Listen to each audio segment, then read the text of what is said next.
Matt Trainum. I'm one of the information officers here for the Northern Rockies Incident Management Team. And just wanted to thank you all for coming on short notice. I greatly appreciate that. Couple items.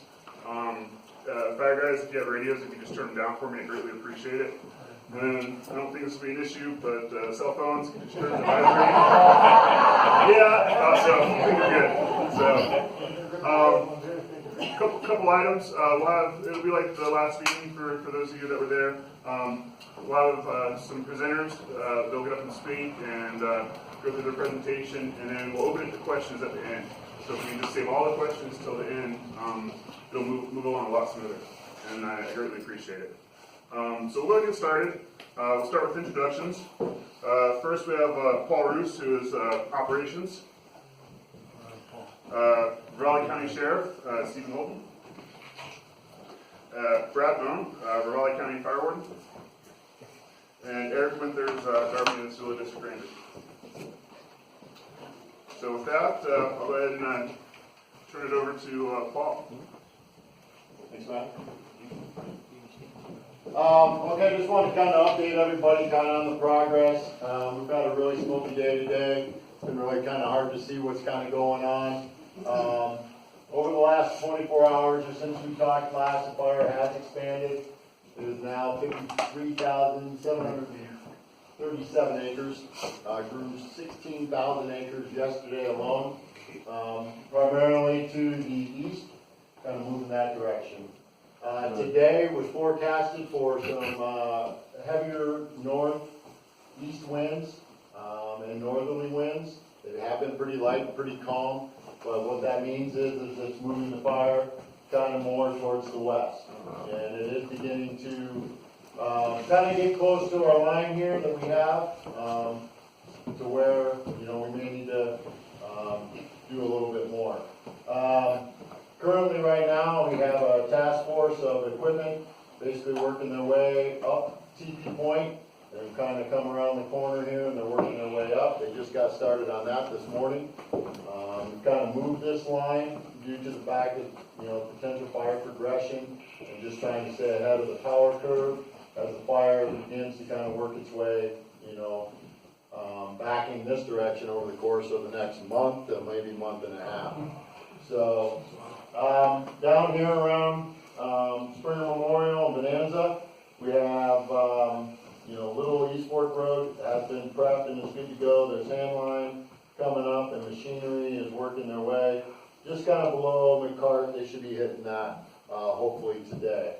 And again, they're going to be continuing their progression over the next couple of days, into this area, and then we'll be looking at where we're going to jump in down there in Meadow Creek.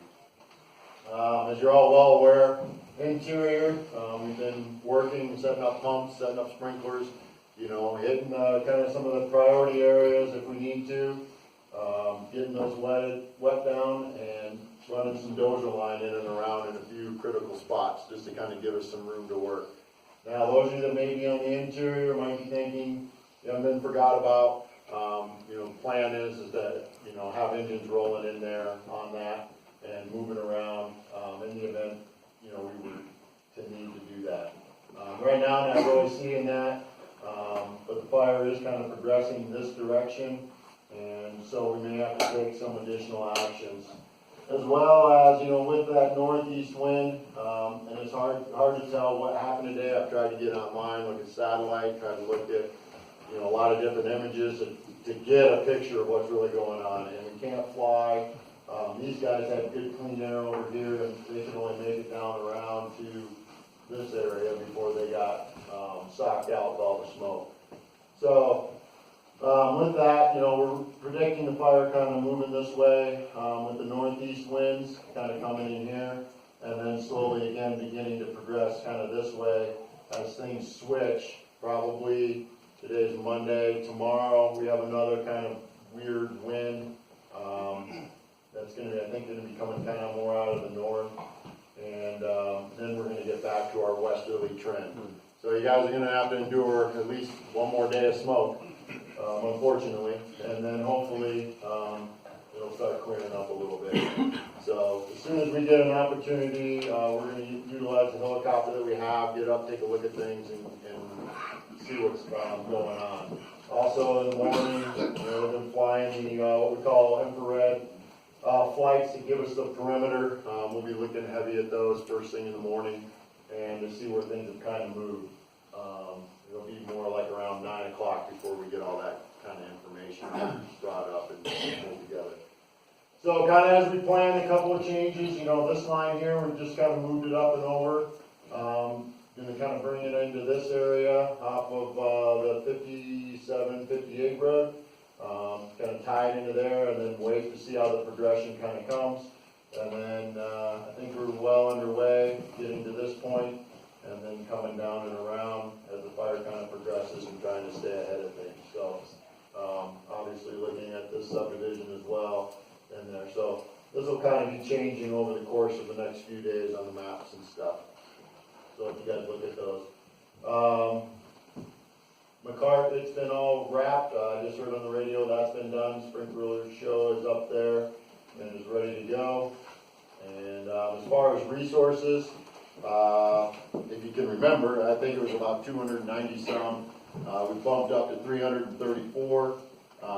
We will be receiving another Type 2 IA crew over here. And so that'll give us 2 crews that'll be over here now. We have approximately 6 to 8 engines currently, as well as what the county might provide, which will be an addition. And then we're also working on trying to get a few more of those as well. Over here we have 1 helicopter currently, and we're running close to probably 10 different pieces of equipment. Anything from fellow bunchers, skidders, excavators, loaders, dozers. So that's kind of what's been going on. Probably nothing too new. You guys have been here and watching things, and so with that, I will turn it over to Brad. Oh, Steve. Yeah, let me go first. So, thanks again for hosting us. The chief and I are just becoming a travel and road show for us this summer. Lolo, Stevensville, West Fork, East Fork, and I do enjoy coming up here. So, normally we're a week now, 7 days into this warning stage or warning phase, and this is where I start cautioning people not to get complacent. Based on this turnout and what I saw driving around here earlier this morning, I'm not going to worry about that with you. So I think from what I witnessed this morning, you guys are doing an outstanding job. We don't want to come back with evacuations, but if we do, I think you guys are probably as prepared as anybody in the county. So good job on that. Give yourselves a hand for that. It's impressive. I've not seen that this year, so appreciate that. If we do, what I just want to kind of warn people of what you can expect. We'll set up a couple of roadblocks, and we're not going to let anybody in. It depends on what the fire's doing, on how much time you have to get out. And then after that, probably first day operational period, as long as it's safe, we'll try to start escorting people in. Come in, water your plants, feed your fish, and then we'll get you back out. That's a promise I'll make, but it's completely depending on how safe it is. But that's a commitment we're willing to make to allow people to do that. You need to be able to get back in and out as long as we can allow that. So that's really all I have. I appreciate the support from this community, and we'll continue to be around. We'll be up and have deputies up, and if you have questions, just ask them. I'll stick around. Thank you. That's why I want to go first. I really have nothing to add. We're still standing by, ready to come up here and assist in any way we can if this fire comes into the community. We'll be ready to go. I would turn my time over to Chief Rich Calgren, your structure protection guy for the team. And they can kind of let you know the preparations that he has put in place. We did meet this morning, and we'll continue to meet every morning to assess the situation. The sheriff, myself, the team, and Eric will be meeting every morning just to assess the situation and make any changes that we feel need to be made. So with that, I'll let Rich speak for a few minutes. Thanks. Yeah. Last minute. Rich Cowger, I'm running with the team this go around as a division, so this is kind of my area. And what I'll say is, if things work out like we planned, I'll take credit for it. If they don't, Paul is the operations chief. So ultimately, all decisions were his. So with that said, I also function as one of the structure protection specialists for the team. And so just to give you a real brief rundown of what we've done with the subdivision is both the two subdivisions is we've broken it up into 4 quadrants. So I've got task force leaders that are out there with the engines that he's assigned as much resources as he could that we have to each one of those quadrants. Their job is to get to know that quadrant intimately and to understand it, look at what structures need help, what structures can stand on their own, and that kind of stuff. In tune with that, and we've also tied in with the Sula Fire Department here locally, and they're going to provide what resources they can in the event that this comes down. So we'll have some local knowledge tied in with our resources to be able to get us wherever we need to be. Now, having said that, what I will tell you is I was here in 2000, so I know what it looked like in 2000, I know what it looks like now, and it's drastically different.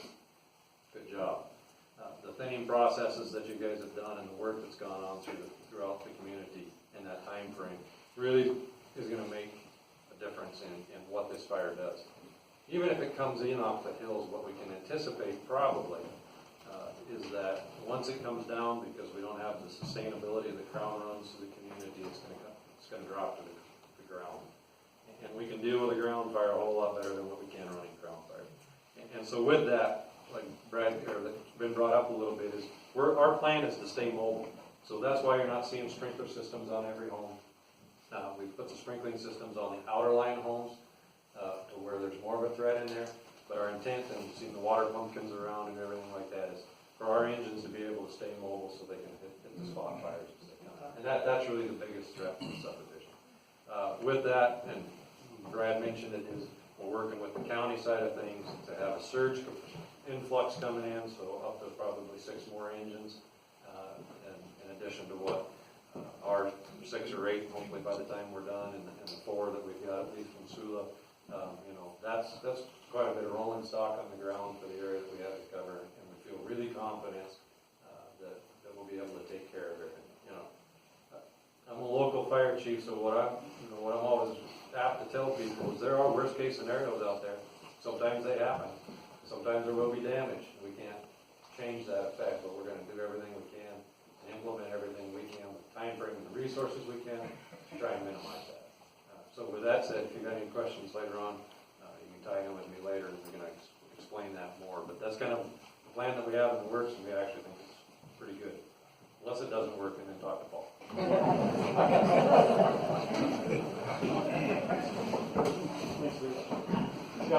Eric Winters, I'm the Darby and Sula District Ranger, and I want to thank you for coming out and on short notice and meeting with us today. And one of the things, it's about situational awareness and maintaining your kind of vigilance and kind of awareness of what's going on and being ready if we do have to make that call and get you guys out of here. But that's the big if, and I think we're well prepared to do that, and you guys are too. You've done a lot of great work around your homes.